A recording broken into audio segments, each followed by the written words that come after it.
Good morning. As we look at chapter 8 of the book of Revelation according to John this morning, it's one of these chapters that really can strike a lot of fear into people, a lot of uncertainty. The pictures that come as we hear the trumpets that are blown by the seven angels, and we only get 4 of them today, paint a picture we don't like to see. But before the angels blow their trumpets, the Lamb of God, Jesus Christ, opens the 7th seal on the scroll. And as that 7th seal is opened, it says that there is a half an hour of silence in heaven, of reverential awe, just of, praising Jesus for being worthy to open the seals. I mean, it doesn't tell us why exactly there is this time of silence, of silent worship, silent prayer, but just holding God and holding Jesus in that high esteem of silence. And, to sit in silence is something that most people aren't very good at.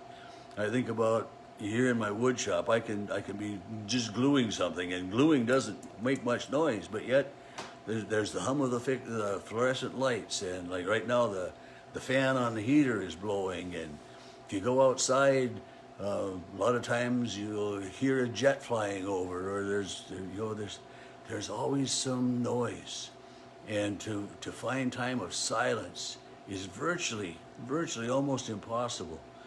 And especially in today's world. I mean, you go outside and there's the birds. There's, even in the middle of the wintertime, when there aren't so many noises of the land animals and different things making noise, but there's noise, there's commotion. And so to think about a half an hour of silence, I mean, I remember, sometimes during the prayers of the church to say, and now we bring these things, Lord, to you in the silence of our minds. And as leading that prayer and standing there, praying silently in my mind, there was always the thought going on of how many people are okay with this long a silence, and it's one of those things that we don't think, I shouldn't say, we aren't very comfortable with silence. And some people more so than others, as I said. But a half an hour of silence, praising and worshiping God in silence, standing there in total awe at the majesty of God and the majesty of Jesus, the Lamb of God. And then, maybe during this time or after this half hour of silence, 7 angels appear. They stand before God, and 7 trumpets were given to them. Each of these angels gets a trumpet. And, the blowing of the trumpets doesn't signify good things. But before those trumpets get blown, an 8th angel comes with a golden censer, an incense pot made out of gold. I mean, we might have a gold-plated incense pot, but it certainly wouldn't be made of gold. I mean, gold is way too valuable here on this earth to be made into an incense pot. And they've got a golden altar, which here on earth we wouldn't be able to afford to build an altar out of gold. But this incense pot and the altar are made of gold in heaven. And I think that just shows us some of the different values of what heaven and earth are. Here on earth, we put some value in wealth and people who have money and people who can, have, the fancy stuff. But in heaven, these roles are reversed. The gold isn't the focus. What the focus is on good living, on treating each other right, and being together. But this is what God values. And so God's values are different than human values. But anyway, this golden censer is filled with incense, and it says a great quantity of incense, and the prayers of all of the saints and the smoke of the incense are there to worship God. They rise before God from the hand of the angel, and this is in the Old Testament as God, the people were offering their sacrifices to God, and God says to them, your sacrifices are are putrid to my nostrils. I don't like that burning smell anymore, you know. And this, so the incense, I mean, I can, you know, there are a lot of different varieties of that, but you know, God had said, you know, through the prophets that, you know, this burning of the sacrifices was the putrid smell to his nostrils. But this incense was offered up as a part of the prayer and praise to God.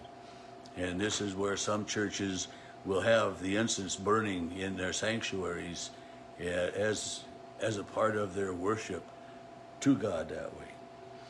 And then this same censer that was used to burn this incense as offering to God, it says that the angel fills it with fire from the altar and he throws it upon the earth, and catastrophe, you know, the thunder, rumblings, flashes of lightning, and an earthquake come. So this same incense pot that was used to burn incense in worship of God causes terrible destruction on earth. And again, I think it shows us some of the how the values in heaven, how values of God are so much different than ours are. And it's just, you know, that and it shows us the wrongness, the brokenness of humanity, you know, in so many different ways. And now in verse 6, the 7 angels who had the 7 trumpets make ready to blow them. And in the next, you know, we got a couple verses for each of these 4 that blow their trumpets. The first angel blows the trumpet, and it comes fire and hail mixed with blood. They were hurled to the earth, and 1/3 of the earth was burned up, 1/3 of the trees were burned up, and all of the green grass was burned up. And so this fire and hail come, and fire and hail don't go together. I mean, fire would melt the hail, right? I mean, but they come together. Think of that, the 2 opposing forces come together to wreak utter destruction upon 1/3 of the earth, 1/3 of the trees gone, all of the grass gone. Think about, for all of the animals, what are they going to eat? The grass is gone, 1/3 of the trees are gone. You know, some of them eat tree leaves and branches, but 1/3 of everything that way is destroyed and gone. The second angel blows his trumpet, and it says something like a great mountain burning with fire was thrown into the sea, and 1/3 of the sea becomes blood. 1/3 of the living creatures in the sea die, and 1/3 of the ships are destroyed. And so, you know, 1/3, that's a lot, you know. I mean, if you got 3 fingers and you take one away, that's, you know, that's a lot. And if you think about anything that's whole and you take 1/3 of it away, that's a terrible loss, tremendous loss. But, and for the 1/3 of the sea to become blood, I mean, you know, nothing can live in that. And it's just like during the plague, as the Nile River turned into blood, and all the rivers turned into blood and stuff, or not, you know, nothing can live in that, because blood as a river, instead of water in the river, doesn't sustain that kind of life. I mean, blood sustains our lives in our bodies, but it won't support sea life and that stuff. So think about that, you know, 1/3 of the sea becoming blood, you know, just corrupted and contaminated and good for nothing, really. The 3rd angel blows the trumpet, and it says a great star fell from heaven, blazing like a torch, and it fell on 1/3 of the rivers and the springs of water. The star was named Wormwood, and 1/3 of the waters became wormwood, and many died from the water because it was made bitter. I think about, you know, the wormwood and the gall, you know, and wormwood is a weed, and it stinks, and it's, you don't want to have it around, but so this star named Wormwood came, and, you know, 1/3 of the rivers and the springs of water. So not only was the sea affected, you know, the sea and the oceans and all of the major waters, but here now too, even the small streams and the rivers and the tributaries and the creeks that run around through the country are all affected. 1/3 of them. 1/3 of them are made bitter, so you can't drink them. They won't sustain life. The 4th angel blows its trumpet, And a third of the sun was struck, a third of the moon, a third of the stars, so that a third of their light was darkened, and a third of the day was kept from shining, and likewise the night. And I mean, think about this darkness. And, during a total solar eclipse, when the moon completely blocks the sun, we still have some light. At night, when the sun is on the other side of the world from us, we still sometimes have, there's light reflecting from the moon. There's different things. I think about, like way up in the northern parts of our continent, of our world right now. I mean, there are some places that won't see the sunlight until February. And in the middle of the summer, it's that way down on the South Pole that, they see no sun. And even right now for us, we're nearing the shortest day of the year. And there are many people that are affected by the amount of daylight. And it's a seasonal disorder that, they get more depressed, they get more down, because they don't have as much light. And so you can buy light bulbs that are sunlight bulbs that are brighter, that make it seem more like daylight, because we need this light to live. And just as we need the light of the sun and to live and everything, it's a reminder how much we need the light of the Son of God. That we need the light of God that comes that way.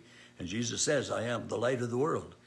And so when you think about, a third of the sun, a third of the light being gone. Picture in the middle of the night, you're in your room, you got 3 lamps on, each with a 50-watt bulb in. Turn one off and see how much difference it makes. And this is then what you're going to be living with. And this chapter ends with an eagle crying with a loud voice as it flies, "Woe, woe, woe to the inhabitants of the earth," at the blasts of the other trumpets that the 3 angels are about to blow. This eagle flying comes, where I saw something about the eagle. Just a second. Well, I'm not going to see it again, but this eagle that comes, I mean, in the United States, the eagle is our symbol of freedom. And the other day when I was coming home from Carrington, as I came down the hill by the James River, there was an eagle flying there, and I counted it as a lucky day to see an eagle. And eagles have always been, a symbol of freedom, a symbol of strength. But this eagle comes and says, "Whoa, whoa, look out for what's to come." And so, as much as we want to know what the book of Revelation means, as much as we sing, O come, Emmanuel, and we're looking forward to the second coming of Christ, some of what we see here is quite disconcerting. But I don't worry about it. I really don't worry about the end times, because I know that no matter what happens, I am safe with the Son of God, with Jesus as the light of my life. And I trust that you are too.